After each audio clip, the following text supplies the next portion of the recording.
Okay, we're in St. Brigid's Cemetery in Hadley, Massachusetts, which serves the parish of St. Brigid's that's located in Amherst. But in reality, I'm going to tell you what happens. So, in that direction is a church in Amherst. There's one Catholic church, and when it first started up in the 1850s, it was the Catholic church for 7 different communities: Hadley, Amherst, Belchertown, Pelham, Sunderland, Shrewsbury, and then Leverett. So those 7 communities had to share one Catholic church. Now, very few of the communities ever developed any Catholic church on their own. Only Hadley did. They developed 2 more, whereas the others never developed any. And so St. Brigid's of Amherst, which is on the main street called Pleasant Street, is a very important place. Now notice no priest circle here. This would have been a place where a priest circle would have been. All right, now we're going to have 8 different positions for you. The first one's the front gate, which has its own video stop, but you see in the distance is the pillars. That's where you come in only. You don't ever go out there. All right, and at that position, the pillars have inscriptions on them to the White family. James and Mary, the parents, and Alice and Mary, the daughters, are inscribed on the pillars. They made the last one, Alice, made a charitable contribution in 1952. Her will had $100,000 given away to the various churches around the area. All right. Now, we're going to go to the quadrant between, and most of the people in this quadrant were the Irish that came here. The first community of first ethnic group that settled in those 7 communities were the Irish. As many other communities in Massachusetts, the Irish came first, and they worked a lot in the mills, but if they didn't like working in the mills, or if they wanted to supplement their income, they would come to Hadley and Amherst and other communities and work on farms too. And so you have here a small need for a Catholic church and cemetery, not great.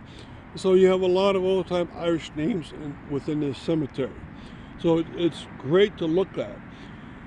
All right, now, and that is the oldest part of the cemetery. Now this is the exit and entrance. If you want it to be an entrance, it's much safer to exit and entrance on this one, the second and last entrance, because the other one is a very busy corner.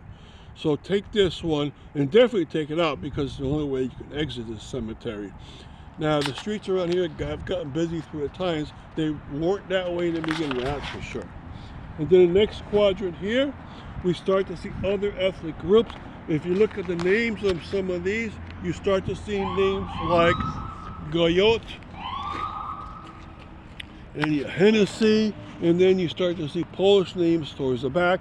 This is not the oldest, but maybe the second oldest groupings of families. And as you go back more and more, you start to reach those last ethnic groups, the Polish, was settled in Hadley greatly because they wanted to have farms to supplement their mill income. And they came from a different reason from the other groups. The other two groups, French, Canadian, and Irish, came to survive, whereas the Polish came for their freedom. So they would sometimes not even work in the mills, they just got on the farm out here. All right, now in the back of that section also, there's the pauper graves, and we'll bring it back there. Those are the people that could not afford their own burial, and there'd be fraternal groups within the church that would bury the people back there as individual stones.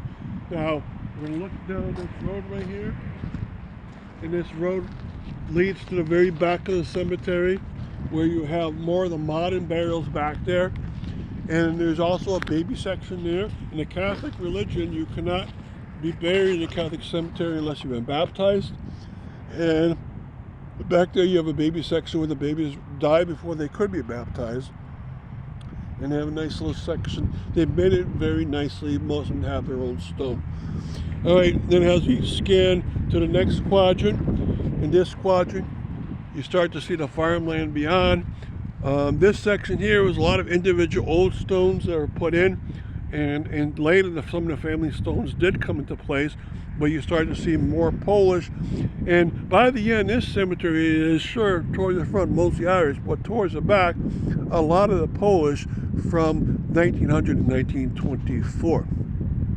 Now, at that point, there was another cemetery built that's only 300 meters away from this location towards the west. That's the Holy Rosary Cemetery. And we'll have tours through there. And the Polish stopped buying deeds on plots here from about 1924 onwards because they got their own cemetery. All right, now we're going to look down this next road briefly. We're going to take a tour in the car as one of our video stops, so you get to see all the cemetery. All right, but you can see it goes on and on, mostly with modern stones in that far section. And then the last quadrant we're going to point out is right up through the middle right here. You can see University of Massachusetts at Amherst in the distance. You're at the border of Amherst and Hadley, but different in Hadley.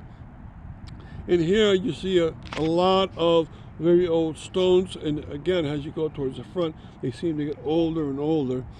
But also there's a mix of modern towards the side.